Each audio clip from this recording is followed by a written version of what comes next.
Vice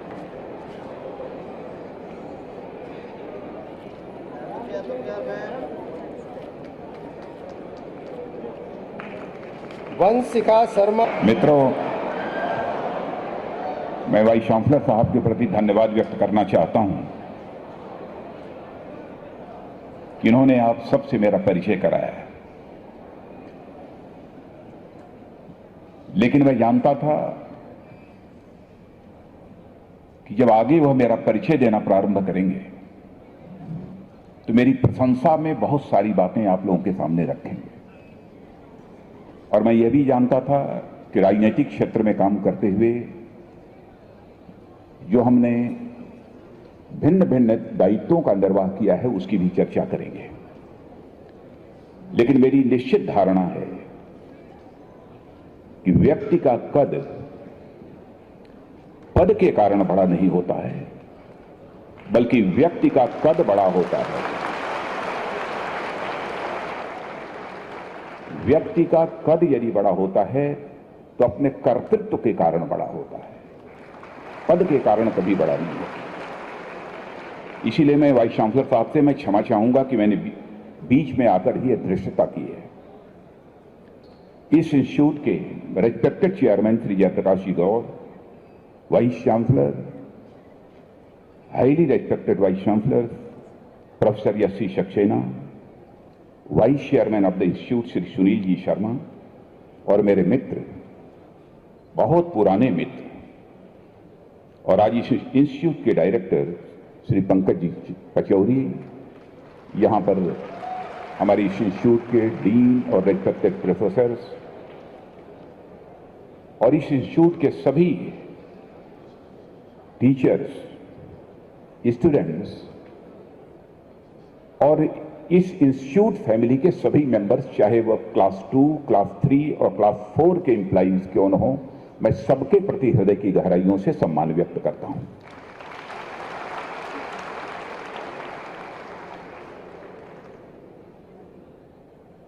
सबसे पहले मैं उन छात्रों को बधाई देना चाहता हूं जिन्होंने की आज डिग्री हासिल की। बधाई के साथ साथ उनको मैं अपनी हार्दिक शुभकामनाएं भी देता हूं उनके उज्जवल भविष्य के लिए, और उनके परिवार के सदस्यों को भी मैं अपनी हार्दिक शुभकामनाएं देता हूं।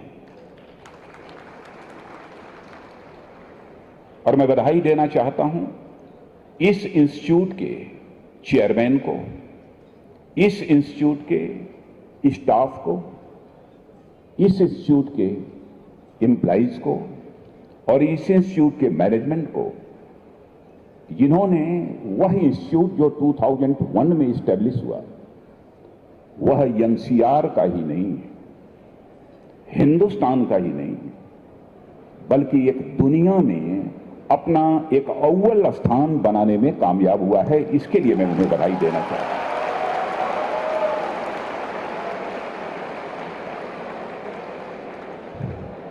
नंबर 1 मैंने नहीं कहा, जो हाईली रिप्यूटेड इंस्टीट्यूट्स हैं उनमें इस इंस्टीट्यूट का भी नाम आता है।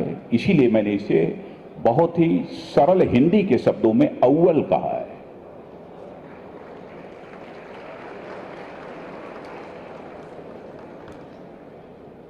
और मेरे बच्चों, इस हकीकत को समझना, शिक्षा तो आपने हासिल कर ली है, ज्ञान आपने हासिल कर लिया है, लेकिन जीवन में ज्ञान ही पर्याप्त नहीं होता है।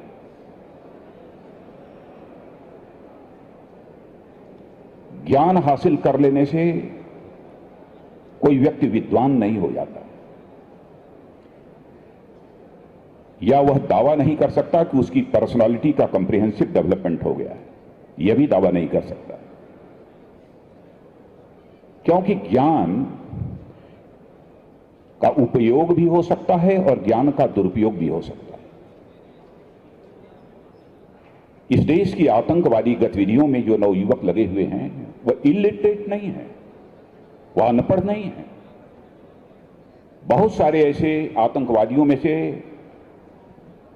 नवयुवक हैं जिनको की टेक्नोलॉजी की अच्छी जानकारी है, हाईली एजुकेटेड है, लेकिन उनके ज्ञान का उपयोग जो सकारात्मक दिशा में होना चाहिए, पॉजिटिव डायरेक्शन में होना चाहिए, वो नहीं हो पा रहा है। नेगेटिव डायरेक्शन में हो रहा है, नकारात्मक दिशा में हो रहा है।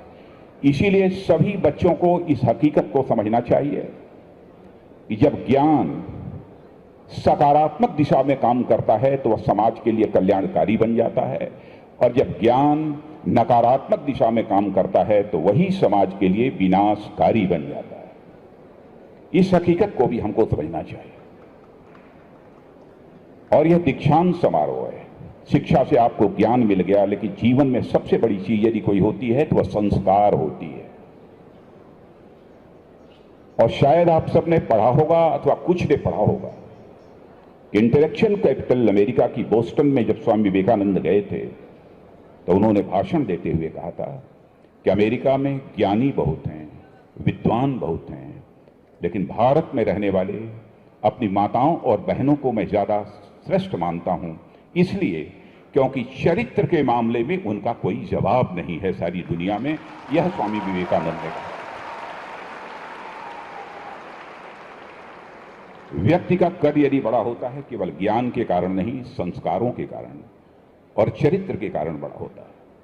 जीवन में इस हकीकत को हम सभी को समझना। और मैं यह भी कहना चाहूंगा, यह भ्रम किसी भी सूरत में पैदा नहीं होना चाहिए। साइंस और टेक्नोलॉजी जो हमारे देश में आई है वह दुनिया के दूसरे देशों से आई है, यह भी भ्रम मत पालना।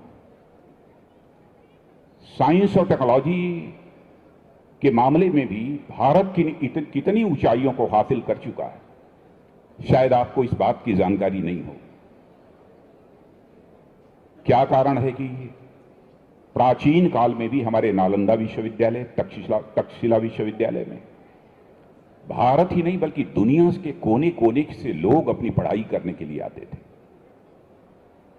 एक शिक्षा और ज्ञान का दुनिया का एक बहुत बड़ा केंद्र कहीं पर था तो वह भारत में। और इतना ही नहीं, आप में से बहुत सारे लोगों ने मैथमेटिक्स पढ़ा होगा, फिजिक्स पढ़ा होगा, केमिस्ट्री पढ़ा होगा, जूलॉजी बॉटनी पढ़ा होगा, लेकिन मैथमेटिक्स में जीरो का कंसेप्ट, आज केवल मैं यह बात कह रहा हूं नहीं बल्कि जीरो का कंसेप्ट इस दुनिया को सबसे पहले यदि किसी ने दिया है तो भारत ने दिया है, भारत के ऋषियों और मनीषियों ने दिया है। इस हकीकत को भी हमको समझना चाहिए। मैं साइंस का स्टूडेंट रहा हूं, फिजिक्स मेरा सब्जेक्ट रहा है, रिसर्च भी जो मैंने किया है उस आधार पर भी मैं कह सकता हूं, जो फॉरेन जर्नल्स भी जो पढ़ने का अवसर प्राप्त हुआ है उनको भी देखने के बाद मैं कह रहा हूं कि एक इंडियन होने के नाते, भारतीय होने के नाते मैं ये कह रहा हूं, ऐसा नहीं है, यह हकीकत है। ट्रिग्नोमेट्री का बेसिक कंसेप्ट इस दुनिया को कहीं से मिला है तो भारत से मिला है। Quadratic equation a plus B whole square is equal to a square plus B square plus 2ab।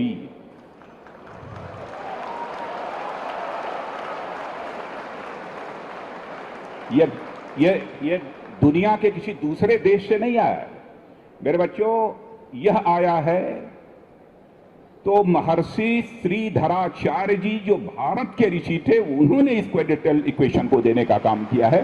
a plus B whole square equal to a square plus B square plus 2ab। यहां पर high school तक तो लगभग सबने science पढ़ा है कि नहीं पढ़ा है? कितने लोगों ने पढ़ा है? हाथ नीचे करिए। हाइजेनबर्ग प्रिंसिपल ऑफ अनसर्टेनिटी पढ़ा है कि नहीं पढ़ा है? कितने लोगों ने पढ़ा है? हाथ उठाइए, हाथ नीचे करिए। हाइजेनबर्ग प्रिंसिपल ऑफ अनसर्टेनिटी का बेसिक कंसेप्ट हाइजेनबर्ग को कहां से मिला था?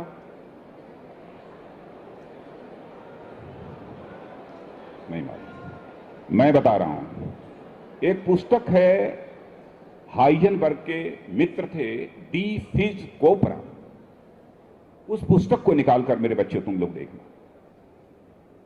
डी फिज कोपरा ने लिखा है कि हाइजेनबर्ग हमारे मित्र थे, जब उन्होंने हाइजेनबर्ग प्रिंसिपल ऑफ अनसर्टेनिटी के इस सिद्धांत को जन्म दिया था, तो मैंने ये पूछा कि मिस्टर हाइजेनबर्ग, इसका बेसिक कंसेप्ट आपको कहां से मिला?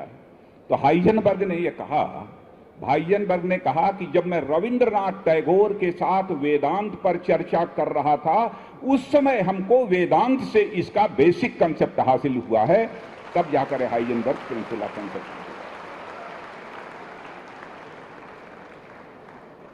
पाइथागोरस थ्योरम पढ़ा है? पाइथागोरस थ्योरम किसने दिया है?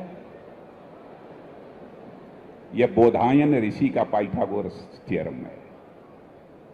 यह पाइथागोरस के जन्म के 1200 वर्ष पहले ही बोधायन ऋषि ने पाइथागोरस थ्योरम, आज हमारी पुस्तकों में आज भी वह विद्यमान है।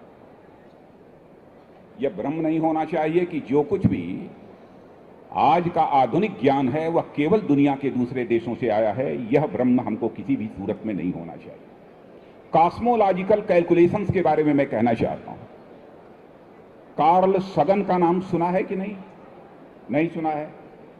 अमेरिका के मिस्टर कार्ल सगन बहुत बड़े कॉस्मोलॉजिस्ट माने जाते थे। एक बार उन्होंने सैटेलाइट भेजा सौर मंडल में, पूरे सोलर इक्लिप्स में उन्होंने सैटेलाइट भेजा, केवल यह एसेस करने के लिए कि सबसे एडवांस सिविलाइजेशन कहां की है, सबसे एडवांस सिविलाइजेशन कहां की है, यह जानकारी हासिल करने के लिए। तो जो भी मैसेजेस प्राप्त हुए थे, जो भी संदेश उनको प्राप्त हुए थे, उस आधार पर उन्होंने यह कहा था कि दुनिया में सबसे, और वह भारत के रहने वाले नहीं हैं, अमेरिका के हैं, तो उस कार्ल सगन ने कहा कि दुनिया की सबसे हाई सिविलाइज्ड सोसाइटी और हाईली डेवलप्ड सोसाइटी यदि कहीं की है तो भारत की है। यह भारती ने नहीं कहा था, बल्कि कार्ल सगन ने कहा। अपने देश की सभ्यता और संस्कृति के प्रति हमारे मन में गौरव का भाव होना चाहिए। और यह बातें जानबूझकर मैं इसलिए कह रहा हूं, कभी कभी यह मानकर लोग चलते हैं हमारे पास कुछ नहीं था, एक इंफीरियरिटी कॉम्प्लेक्स उनके अंदर डेवलप होता है। इससे हमें बचने की जरूरत है, ऐसा मैं मानता हूं। इसलिए इन सब सारी चीजों का मैंने आपके सामने उल्लेख किया है।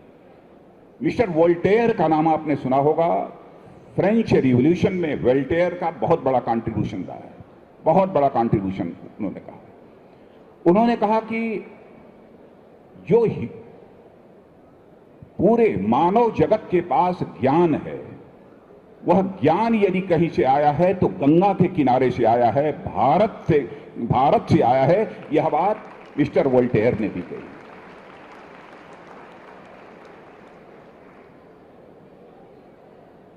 और जर्मन फिलॉसफर हाइजेनबर्ग ने भी यह कहा है, यदि मैनकाइंड इंटेलेक्ट की यदि हाइट यदि कहीं पर देखनी हो तो केवल भारत में जाकर देखा जा सकता है। दुनिया में वह उस इंटेलेक्ट की हाइट, उस हाइट की इंटेलेक्ट दुनिया में और कहीं देखने को नहीं मिलेगी। तो भारत साइंस और टेक्नोलॉजी में भी दुनिया की एक एडवांस कंट्री थी। इस हकीकत को हमें समझना चाहिए। जहां तक इंफॉर्मेशन टेक्नोलॉजी का प्रश्न है, मैं कह सकता हूं आज इंफॉर्मेशन टेक्नोलॉजी के क्षेत्र में भारत दुनिया में एक अपना स्थान रखता है। दुनिया में भारत का एक स्थान है, और इसका श्रेय यदि मैं देना चाहता हूं तो इसे हिंदुस्तान के नौजवानों को देना चाहता हूं, जिन्होंने कि आईटी के क्षेत्र में भारत का सारी दुनिया में एक स्थान बनाने का काम किया।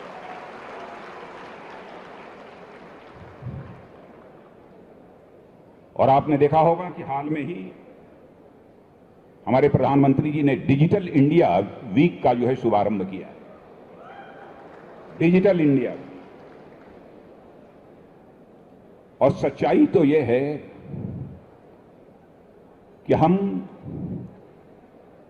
डिजिटल गवर्नेंस को ही प्रमोट नहीं करना चाहते हैं, बल्कि हम अपने कदम जितनी तेजी के साथ हम आगे बढ़ा रहे हैं, मैं विश्वास के साथ कह सकता हूं कि आगामी कुछ वर्षों के अंदर पूरे विश्व में भारत का डिजिटल डोमिनेंस होकर रहेगा, उसे कोई रोक नहीं सकता।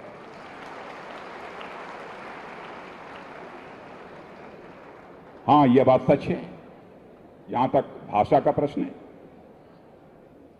इंटरनेट की भाषाओं पर यदि लीड किसी को हासिल हुई है किसी भाषा को, तो अंग्रेजी को हासिल हुई है। अंग्रेजी भाषा से हमें कोई नफरत नहीं है, अंग्रेजी भाषा से हमें कोई नफरत नहीं है, लेकिन अपनी भाषा के प्रति हमारे मन में एक सेंस ऑफ प्राइड, एक गौरव का भाव भी होना चाहिए। बच्चों, केवल हिंदी की बात मैं नहीं कर रहा हूं, जितनी भी हमारे इंडियन लैंग्वेजेज हैं, जितनी भी हमारी भारतीय भाषाएं हैं, सबके प्रति एक सेंस ऑफ प्राइड होना चाहिए।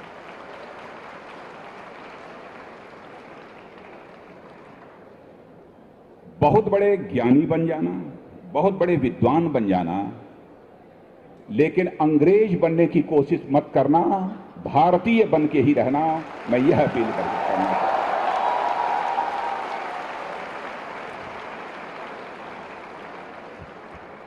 सचमुच उन परिवारों पर मुझे दया आती है जहां पर कि छोटे छोटे 2-2 साल 4-4 साल के बच्चों को 6-6 साल, hello mummy, hi ma'am, bye bye. क्या बच्चों, अपने माता पिता का चरण स्पर्श करना, उनका आशीर्वाद प्राप्त करना यह अपराध है?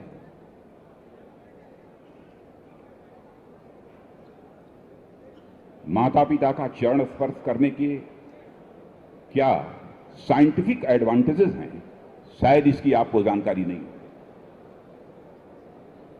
हृदय की गहराइयों से माता पिता का जब आशीर्वाद प्राप्त होता है, तो मैं दावे के साथ कह सकता हूं कि मनुष्य को अपने जीवन में कामयाबियों की ऊंचाई को हासिल करने से भी कोई रोक नहीं सकता।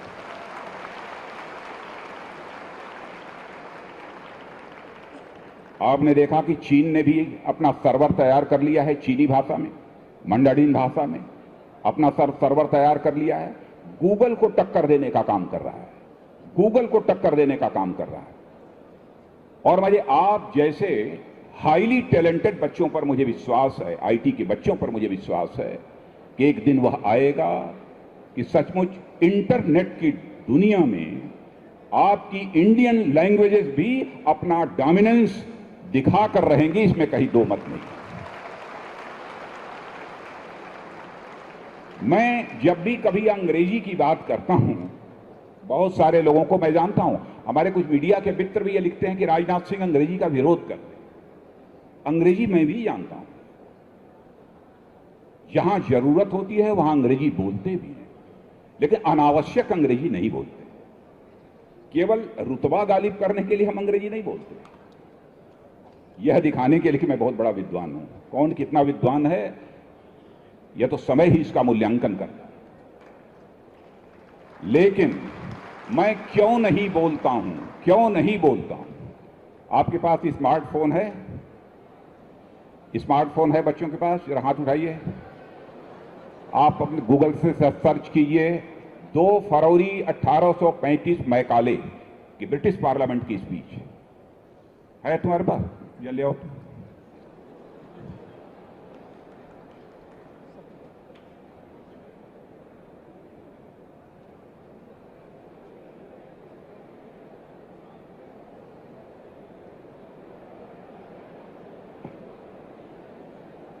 बच्चों जरा ध्यान से सुनना। मैकाले ने ब्रिटिश पार्लियामेंट में 2 फरवरी 1835 को जो स्पीच दी है, उसमें लिखा है, I have travelled across the length and breadth of India and I have not seen one person who is a beggar, who is a thief, such wealth I have seen in this country. हमने सारे भारत का भ्रमण किया है, लेकिन एक भी हमको भिखारी नहीं मिला है। यह मैकाले ने कहा, एक भी हमें चोर नहीं मिला है। बल्कि मैं कह सकता हूं कि जिस प्रकार की संपत्ति भारत में है, जिस प्रकार की वेल्थ है इस देश में जो हमने देखी है, और जैसे मॉरल वैल्यूज देखा है हमने इस देशवासियों के अंदर, और जिस कैलिबर के लोगों को हमने भारत में देखा है, that I do not think we would ever conquer this country. हमको ऐसा नहीं लगता है कि यह सब रहते हुए हम भारत को जीत सकते हैं, भारत पर विजय प्राप्त कर सकते हैं। यह मैकाले ने कहा। अनलेस, उसका कहना है तब तक इस भारत को हम कांकर नहीं कर सकते, जीत नहीं सकते, जब तक कि unless we break the very backbone of this nation, जब तक इस नेशन के बैकबोन को, रीढ़ की हड्डी को हम तोड़ नहीं देते हैं, तब तक हम लंबे समय तक इस देश पर हुकूमत नहीं कर सकते, गुलाम बनाकर नहीं रख सकते। वह बैकबोन क्या है? Which is her spiritual and cultural heritage, and therefore I propose that we replace her old and ancient education system. जब तक इनकी स्पिरिचुअल और कल्चरल हेरिटेज को हम समाप्त नहीं कर देते, तो इसके लिए यह आवश्यक है कि इसकी ओल्ड और एंशियंट एजुकेशन सिस्टम के स्थान पर हम अपना एजुकेशन सिस्टम भारत में लागू करें, तभी भारत के लोगों को लंबे समय तक गुलाम बनाकर रखा जा सकता है। और आगे लिखता है कि तब तक गुलाम नहीं बनाया जा सकता, for if the Indians think that all that is foreign and English is good and greater than their own, they will lose their self esteem. जब तक भारतवासी यह नहीं समझेंगे कि जो कुछ दुनिया के दूसरे देशों से आया है वही ठीक है और अंग्रेजी ही एक सबसे अच्छी भाषा है, जब तक हम ऐसा नहीं मान लेंगे भारतवासी, तब तक लंबे समय तक उन पर हुकूमत नहीं की जा सकती है। यानी आवश्यक है कि वो अपने सेल्फ स्टीम को, अपने आत्मसम्मान को पूरी तरह से भूल जाएं और उसे खो दें। Their native culture and they will become what we want them, a truly dominated nation. तभी ये ट्रूली डोमिनेटेड नेशन भारत बन पाएगा। बच्चों, जानबूझकर किसी भी कलोकेशन में मैं जाता हूं तो इसे मैं बच्चों को बताने की मैं कोशिश करता हूं। इसीलिए मैं कहता हूं, अंग्रेज बनने की कोशिश मत करना। जहां आवश्यक हो वहां पर अंग्रेजी का प्रयोग करो, लेकिन यह मानकर चलना, भारत की संस्कृति दुनिया की श्रेष्ठतम संस्कृति है। कोई यह कह सकता है कि भारत की कल्चर को दुनिया की श्रेष्ठतम संस्कृति आप क्यों मानते हैं? जैसे मैं आपसे सवाल ये पूछूं, दुनिया के दूसरे देशों के बच्चों से यदि मैं सवाल पूछूं कि दुनिया का सबसे बड़ा राजा कौन था, तो लोग नाम लेंगे, अलेक्जेंडर का नाम लेंगे, किंग चार्ल्स का लेंगे, किंग लुई का लेंगे, किंग आर्थर का लेंगे, नेपोलियन का लेंगे। उनसे यह पूछिए कि इनको तुम महान राजा क्यों मानते हो, तो उनका यही तर्क होगा कि इन्होंने लंबे एरिया पर रूल किया था और इनके पास मिलिट्री पावर बहुत बड़ा था, इसलिए हम इनको महान राजा, द ग्रेट किंग हम मानते हैं। भारत में रहने वाले किसी अदना से बच्चे से भी पूछो कि भारत में तुम किसको महान राजा मानते हो, तो स्वाभाविक रूप से छोटा बच्चा भी यही जवाब देगा कि मैं महान राजा यदि मानता हूं तो राजा रामचंद्र को महान राजा मानता हूं, राजा हरिश्चंद्र को महान राजा मानता हूं।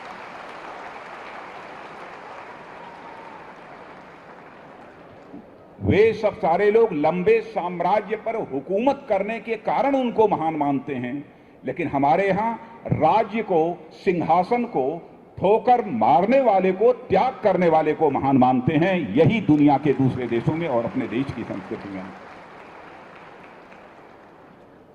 अपनी संस्कृति कितनी महान है, अपनी भाषा के प्रति भी। प्रोफेसर मंजुल भार्गव का नाम आपने सुना होगा, यह हमारे प्रिंसटन यूनिवर्सिटी अमेरिका में है। उन्होंने यह एस्टेब्लिश किया है इस फैक्ट को कि संस्कृत और गणित के बीच कैसा एक डीप रिलेशन है, कैसा एक गहरा संबंध है, इसको स्थापित किया है। और वह प्रोफेसर मंजुल भार्गव, जिन्हें कि फील्ड मेडल हासिल हुआ है मैथमेटिक्स के क्षेत्र में, और फील्ड मेडल मैथमेटिक्स के क्षेत्र का वह नोबेल प्राइज के इक्विवेलेंट होता है, उन्होंने यह कहा है। और यह भी कहा है कंप्यूटर में संस्कृत भाषा का यदि प्रयोग किया जाए तो यह मोस्ट साइंटिफिक लैंग्वेज होगी और कंप्यूटर की एफिशिएंसी को भी यह बढ़ा सकती है। यह बात स्वयं उन्होंने कही है। जहां तक डिजिटल गवर्नेंस की बात है, डिजिटल गवर्नेंस का सिलसिला भारत में प्रारंभ हो चुका है।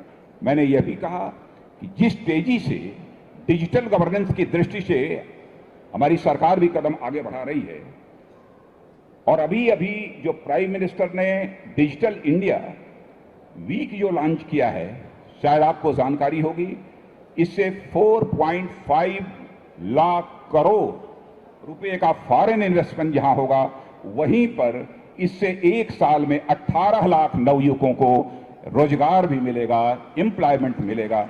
एक सबसे बड़ा लाभ यह है। एम्प्लॉयमेंट की भी अपॉर्चुनिटीज यदि मैक्सिमम है तो इसी क्षेत्र में। हाँ, मैं यह मानता हूं कि आवश्यकता इस बात की है कि साइबर इंफ्रास्ट्रक्चर को डेवलप किया जाना चाहिए, उसकी हमें जरूरत है। हमारा अपना सर्वर नहीं है, यह हमारी सबसे बड़ी प्रॉब्लम है। होम मिनिस्टर रहते हुए साइबर क्राइम को भी यदि मैं इफेक्टिवली यदि चेक करना चाहता हूं, सबसे बड़ी प्रॉब्लम यह आती है कि जिस प्रकार का साइबर इंफ्रास्ट्रक्चर हमारे यहां होना चाहिए वैसा साइबर इंफ्रास्ट्रक्चर नहीं है। तो उस साइबर इंफ्रास्ट्रक्चर को भी डेवलप करने की आवश्यकता है। हम अपने यहां बहुत सारे इंफ्रास्ट्रक्चर की बात करते हैं, हम लोग एक्सप्रेसवेज, हाईवेज की बात करते हैं, लेकिन भारत में आज आवश्यकता है आईवेज की यानी इंफॉर्मेशन टेक्नोलॉजी इंफ्रास्ट्रक्चर की भी आवश्यकता है, जैसे हाईवेज की और एक्सप्रेसवेज की है। इसलिए इसको भी डेवलप करना नितांत मैं आवश्यक मानता हूं।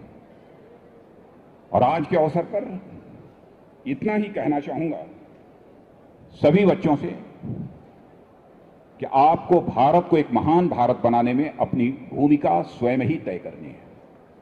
भारत को महान भारत बनाने में आपको अपनी भूमिका स्वयं ही तय करनी है।